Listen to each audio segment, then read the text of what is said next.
With all of the latest commitments that the Oklahoma Sooners have been getting on the recruiting trail, as Hayes Fawcett put it the other day, Oklahoma recruiting has been on absolute fire in the month of June.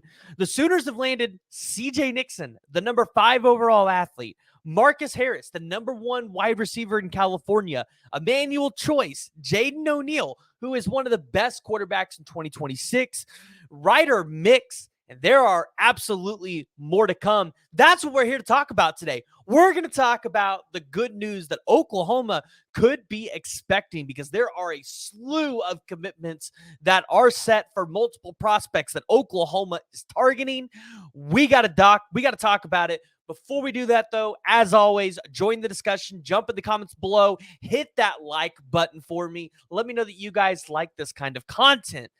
But I think we got to start off with the first commitment that is upcoming for Oklahoma that everybody's going to have their eyes on, and that's going to be Darius Afalava, who is a 6'5", 325-pound offensive lineman, plays guard. This is one guy that Oklahoma, they got in late, but they've done a really good job. They've been really intentional in this recruitment, and they've done a really good job at kind of selling Darius Afalava on the ability to play in the NFL and have that kind of development from Bill Bedenbaugh.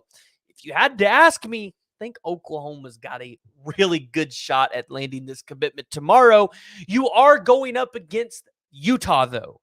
So he's right now living in the state of Utah. This could be a battle that Utah could pull out late, but right now it seems like the intel and it seems like all fingers point to Darius Afalava ending up in this class for Oklahoma. But that kind of leads me into my next topic about some 5-star offensive linemen that Oklahoma is certainly going after. Because I've talked to a couple people around 5-star offensive tackle Andrew Babalola, and it really sounds like Oklahoma is in a fantastic spot there. But the news over the past couple of days has been the commitment of Sean Hutton to the University of Oklahoma. He is a PWO take, and right now plays center. Can play a little bit of guard. You can see that with how high he plays up.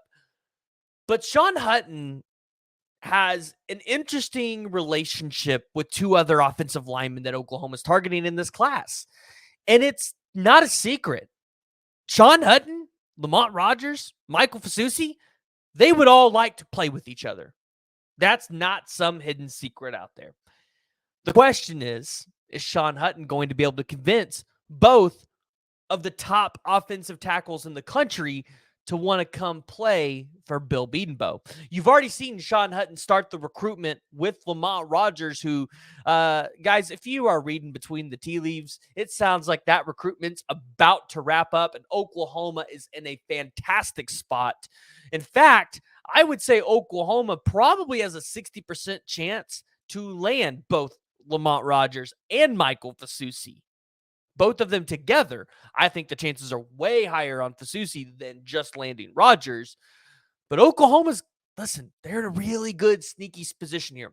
The only school that you really have to watch out for and pay attention to is Missouri. Missouri, they've been pursuing Lamont Rogers for a long time. They have been presumed to be the leader.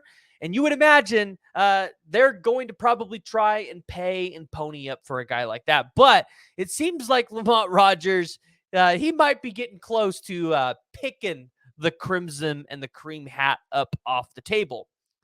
The interesting key piece to this, though, is if you land Lamont Rogers and Darius Afalava, who are 2 fantastic prospects in this class, what are the odds that you can swing it and land Fasusi? And again, I told you, I'd give it about a 60% chance as it sits right now, where all the current intel is that Oklahoma lands both Fasusi and Rogers. Sean Hutton, I think, is a key piece in all of this, and watching both of those guys potentially pick the crimson and the cream. The deal is, with Michael Fasusi, great relationships down there at Texas with the head coach of Steve Sarkisian. And he was just out there for the official visit. So Texas got the last presumptive word. I expect, since Michael Fasusi's potentially not going to announce in July, I think we see a commitment maybe all the way up into August, Oklahoma could try to get him back on campus for the party at the Palace. And I think if the Oklahoma Sooners do that, yeah, let's just say it's probably a done deal at that point. So Michael Fasusi, Oklahoma fans are intently watching this recruitment, but you're asking yourself, what does this leave Oklahoma for in this class? It will give them a 267.29 composite score if they land both Fasusi, Rogers, and Afalava. That would give them 21 commits. And this would be one of the best offensive line classes that Bill Beatonbow has ever landed. Now, you add Andrew Babalola into that mix, who I think Oklahoma is just as well in the running for. It's 276.10 composite score. Now, I'm not naive. They're probably not going to land every single one of those guys. But right now, the chances are high. The intel is high. And yeah, we want to share the excitement with you. But another commit that is coming down on July 1st, when Oklahoma is announcing their entrance, their grand entrance into the SEC. Mark Ehnor, who is a 6'2", 215-pound linebacker, top 2, Oklahoma SMU here. But as Gerald McCoy pointed out on Twitter the other day, which I thought this was a very interesting deal that he pointed out, you so happen to announce your commitment on July 1st, the day that Oklahoma is entering the SEC. You're going to pick SMU that day over Oklahoma. Doesn't seem likely. Mark Ehnor, he goes to school with Jaden O'Neal. Great relationship there. Moved his official visit up that same weekend that Jaden O'Neal was on campus. So all of my thinking would go, Oklahoma's probably in a really good spot for Ehnor, and they're probably going to land that commitment. Look at where he's been on the recruiting trail, right? Let's see how many times he's been to Oklahoma, because, sometimes you can follow the unofficial visits. He's been to Oklahoma twice. That's a comparison with his top school, Arizona State. That's more times than SMU, who's just only had one visit and was the official visit. So if you're Oklahoma, you probably feel really good about Mark Ehnor. Now, the other one that's going to be announcing on July 1st, that could be a really good day for Oklahoma, is Smith or Rogbo. Now that you lost Max Granville, although you got CJ Nixon, I think you still want to get one or two more defensive ends. We've heard about Cade Patchak. We've talked about that one a lot. We're kind of just waiting to see when that commitment is going to come down. I don't expect that to last maybe more than about another week. But Smith or Rogbo is a 6'4", 220-pound defensive end. Number 26 overall player with On3, so definitely could be a 5-star. Number 95th overall player in the composite ranking. So another top 100 dude. This would be a massive win for Chavis. Now, some people have told you Texas Tech is the leader. I know Texas made a pretty good surge there as well. So honestly, as I've told you guys, I don't think there is a leader yet in this recruitment. The good news is, though, when we've talked to Smith or Rogbo, he talks about Norman feeling like home. He was excited to get back up to campus. So Oklahoma and Miguel Chavis, I bet they have a shot in this recruitment. And this is one on July 1st that could surprise a lot of folks if it goes Oklahoma's way. So if you're a Sooner fan, make sure you're watching this one. But lastly, we got to talk about one that there's probably a good chance this does not go Oklahoma's way, but it's an upcoming commitment, and I think it's one we got to talk about, and that is Deshaun Brame. Now, he will be announcing on June 29th, so on Friday or on Saturday at 1 p.m. Lincoln Cura is going to be announcing his college decision on July 1st. Both are players at Oregon.